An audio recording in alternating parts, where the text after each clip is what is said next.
My mom said, "This year's not a good time. Maybe next one." I agreed. Then my brother went live on Facebook. Full party, gift exchange, roast turkey, karaoke. My kids sat in their holiday sweaters waiting. I took a photo of their unopened gifts, messaged, "These won't be needed. 40. 2 minutes later, my dad was on my porch yelling. 3 days before my dad's birthday, my mom called. Said, this year wasn't a good time for a get-together. Things were tight. Apparently, they were just keeping it small. Maybe next year. She sounded tired, like the decision was already weighing on her, like I should just accept it and move on. I said okay. I always say okay. I didn't ask who would be there or press for details. Didn't mention that I'd already ordered the cake from his favorite bakery. Didn't bring up that the kids had each made something by hand because they love their grandpa. I just said we'd celebrate some other time. That morning, I still dressed my kids in the outfits they picked out. We sang happy birthday in our kitchen. I lined up the gifts we'd wrapped together. A new fishing rod, a photo book, socks with his favorite football team. My daughter had drawn a card that said, "Best Grandpa in the Galaxy." Then my phone buzzed. Facebook notification. My brother was live. I didn't even have to open it. The thumbnail told me enough. Balloon arch over the dining room table. A banner with gold letters. "Happy birthday, Dad." Laughter in the background. I turned the volume on. Full party. Catered food. People in dress clothes. A huge roast pig. My mom in the center of it all, handing out wrapped gifts.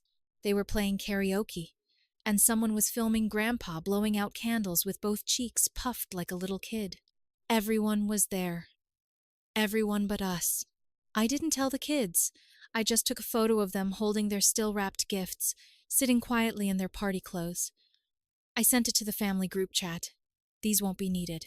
42 minutes later, my dad was banging on my front door, yelling so loud the neighbors came out.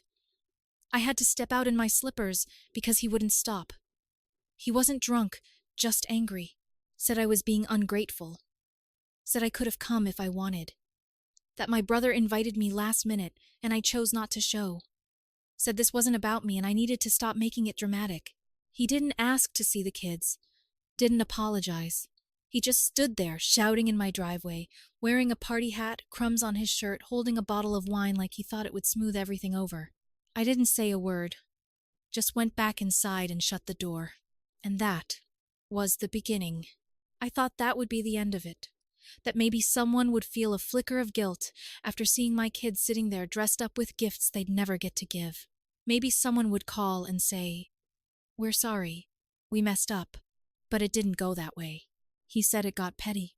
The next morning, my brother posted a meme on Facebook, a cartoon of someone sulking in the corner of a party. Text said, "When nobody notices your silent protest, so you post a sad selfie and pretend you're better off."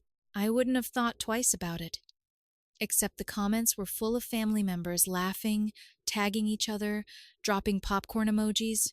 One wrote, "We know the type." Another said, "Some people just love being left out so they can play victim." And the real kicker, someone uploaded a slow-mo video of my dad blowing out the birthday candles. Everyone singing, my mom laughing, my brother holding a glass of champagne, and in the caption, "Real family knows how to show up." My stomach turned. I stared at the screen longer than I care to admit. I didn't comment, didn't like, or share. Just closed the app and went back to unloading the dishwasher like none of it existed. 2 days later, my mom called, not to apologize, not to ask about the kids, just to say she hoped I'd cool off before Thanksgiving. She said things got a little hectic and sometimes people get oversensitive. Her tone was light, like we were discussing the weather. She even said, "Well, your brother was the one planning it, not me." Like that somehow cleared her of the whole thing. I didn't argue. I just listened. When the call ended, I sat down and made a list. Not of what they owed me. I wasn't keeping score. It was more of a reminder to myself of everything I'd quietly handled over the years. Like the time I helped my brother cover 3 months of rent when he lost his job, or how my parents were still on my family phone plan, which I paid in full every month without fail, or the insurance I added to my dad's truck because he couldn't afford it, or the automatic refills I'd set up for my mom's prescriptions, or the groceries I had delivered when she said she didn't feel well. All of it. Little things I never brought up, never threw in their faces because that's what family's supposed to do. I didn't feel righteous. I just felt done. The next day, I logged into my mobile account and separated their lines from mine. Sent a polite message saying they'd need to set up their own plans before the end of the month. No explanation, no drama. Then I canceled the autopay for my mom's medications. I figured she'd notice eventually. When she called a few days later, confused, I said I wasn't sure what happened. Maybe she should check with her pharmacy. She didn't press. But the best part came after I stopped sending money to my brother altogether. That same brother who once asked me to co-sign a loan for him, who never forgot to invite me when he needed something, but somehow always forgot when it came time to show up. Suddenly, they were quiet, but it wouldn't last. They'd built a house out of my kindness, and they were about to feel what it's like when the walls disappear. They waited until the week before Thanksgiving to reach out again. My mom sent a group text that said, "Dinner at ours, 4 p.m. Bring dessert if you can. No apology, no mention of the birthday or the Facebook circus. Just an invitation like nothing had ever happened." I didn't respond. Neither did my kids. 3 days later, my cousin Jessica messaged me privately. Said she hoped I was okay, and that everyone was worried about me. I asked worried about what exactly. She took a while to reply, then said, "Well, you've been quiet. People are saying you're isolating yourself." I didn't bother explaining. She hadn't checked in once during the birthday mess, and suddenly she was part of the concern committee. I left her on red. Thanksgiving came. We stayed home. I made a big tray of lasagna, and we watched old home videos. The kind where my dad used to lift my son onto his shoulders, and my mom was still trying to teach my daughter to knit. It hurt, yeah, but it also reminded me that we had given so much more than we ever got back. At 4:17 p.m., while my kids were setting the table, another Facebook Live notification popped up, my brother again. I didn't open it, but my son did. He said, "Grandpa's pretending to cry because we're not there." I told him to turn it off. Then came the messages. My mom first. "The kids must be sad. Are you really doing this to them?" Then my brother. "You proved your point. Now grow up and show up like a normal person." Followed by a flood of others chiming in with their own twisted takes. How I was robbing my kids of memories. How I was holding grudges. How my absence was starting to affect Grandpa's health. That one almost got me. Almost. Until I remembered that same man standing on my porch, yelling at me like I was a stranger who had crashed his party, not the daughter who'd carried half the weight of this family on her back for years. So, I took a picture of our lasagna. Just the three of us, forks in hand, plates full, smiling. I posted it with no caption. 30 minutes later, my brother replied to the photo with a puke emoji. Hey, I deleted him. Blocked him. Removed every single family member from my social media. I didn't send a single message, not even a warning. By that weekend, I had opened a new checking account in my name only. No more linked payments, no more shared subscriptions. Every little tie they had to my help snipped. They noticed, and they didn't like it one bit. For 2 weeks after Thanksgiving, it was quiet.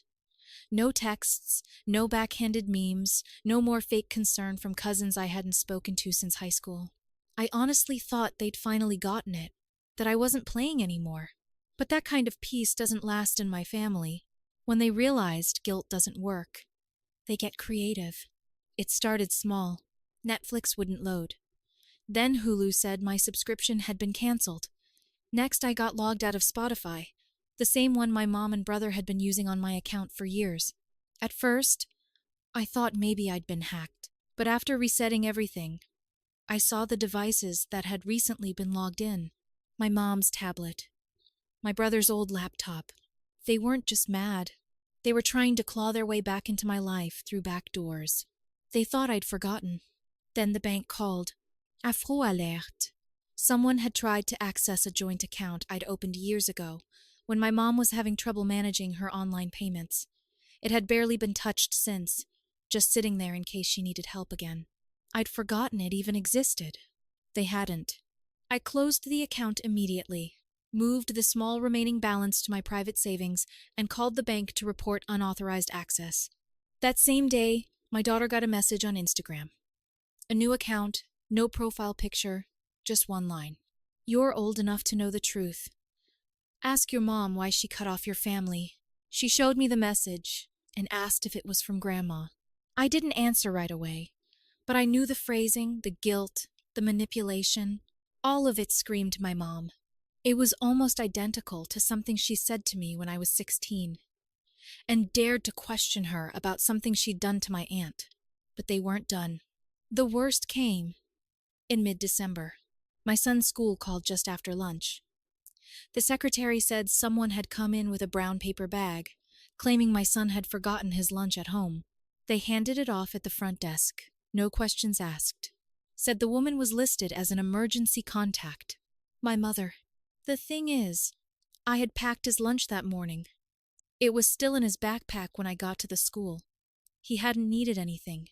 When I asked him later what she said, he told me she leaned down and whispered, "You can always come over if it gets boring at your mom's. I've got presents in the car." He said, "No, that Grandma felt weird." He's 8. That night, I changed every emergency contact at their schools, removed my mom's number from their iPads, took back the gifts she'd sent for them through neighbors, and returned them without a note. Then, I sent a message to the family group chat. I hadn't typed anything in there since the birthday. That said, "No more contact, no more games. My children are not pawns, and I'm not your backup plan. We're done permanently." I left the chat and blocked every number. Phone, email, social media, all of it gone. Erased. Then I took it one step further. I met with my lawyer, updated my will, designated new guardians for my kids, wrote a formal letter revoking all prior verbal agreements about shared finances and debts I had absorbed for family over the years. And I meant it. The old version of me, the one who said yes to every favor, who filled in for every missed responsibility, who kept forgiving because that's just family. She was gone, and the people who built their comfort on her back were finally starting to panic. 6 days before Christmas, a letter showed up in my mailbox. No return address, just my name, written in thick, uneven block letters, like a child had done it. But I recognized the handwriting instantly. My dad. 2 pages, front and back. He called everything a misunderstanding. Said family didn't need to agree on everything to stay close. That what I was doing was tearing people apart. That I'd turned my kids into witnesses to a grudge. He didn't say sorry once. Instead, he kept mentioning how much my mom missed the kids, how everyone was talking, how it looked bad. He even wrote, "You're better than this." At the end was a $50 bill folded between the pages. Like I could be bribed back into forgetting. I shredded the entire thing without a second thought. The next day, I got a call from my daughter's dance studio. Her Nutcracker costume balance hadn't gone through, which was odd because I'd paid it in full weeks ago. When I called to sort it out, the receptionist told me someone had come in on my behalf and asked to be listed as a backup contact. They also changed the card on file to a different number, then removed it the next day. It didn't take long to figure out who. I told them that if anyone outside of me ever tried to manage my account again, they were to call the police. They apologized and flagged the account. That night, I checked every place where my name, address, or phone number had ever been attached to something they could access.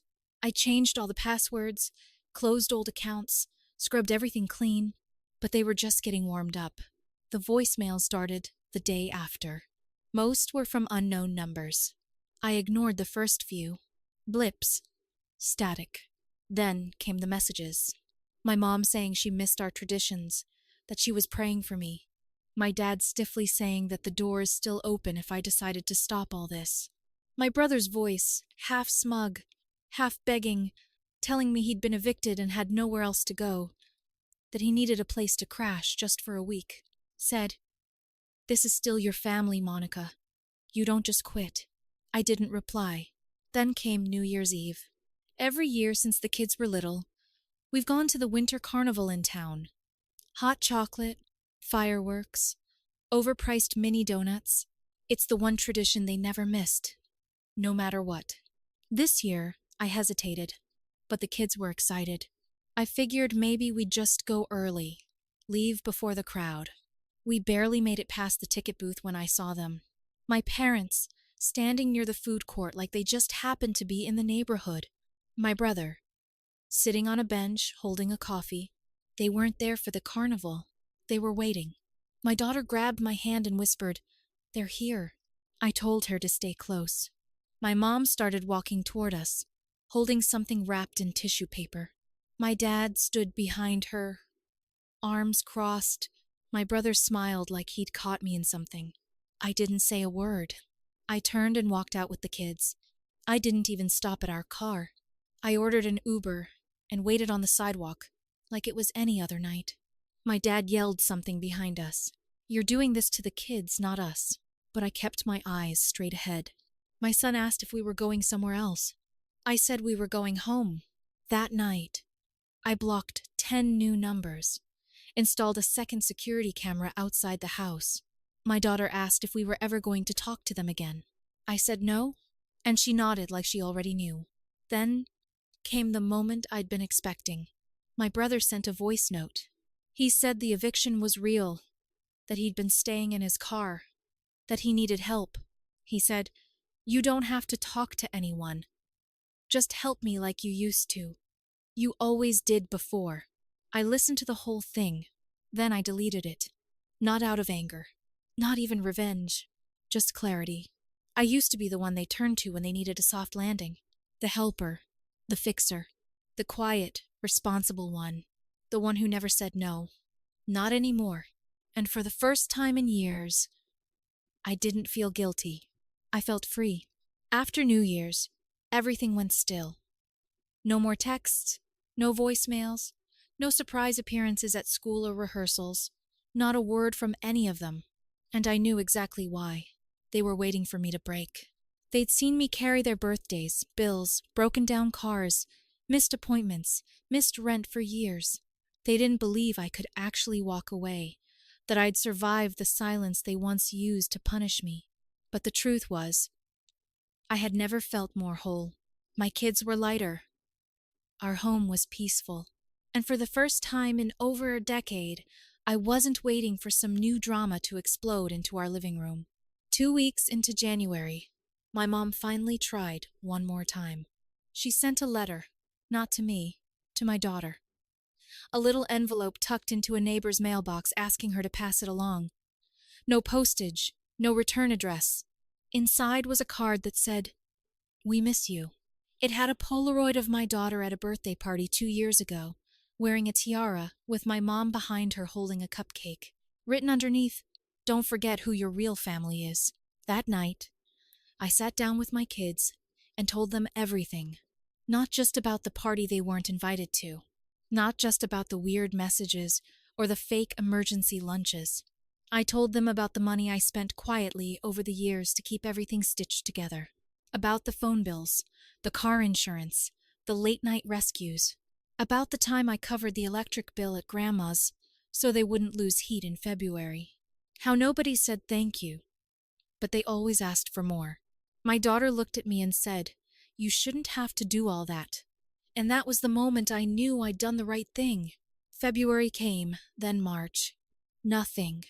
Then I heard, through someone at church, my parents had canceled their Florida trip.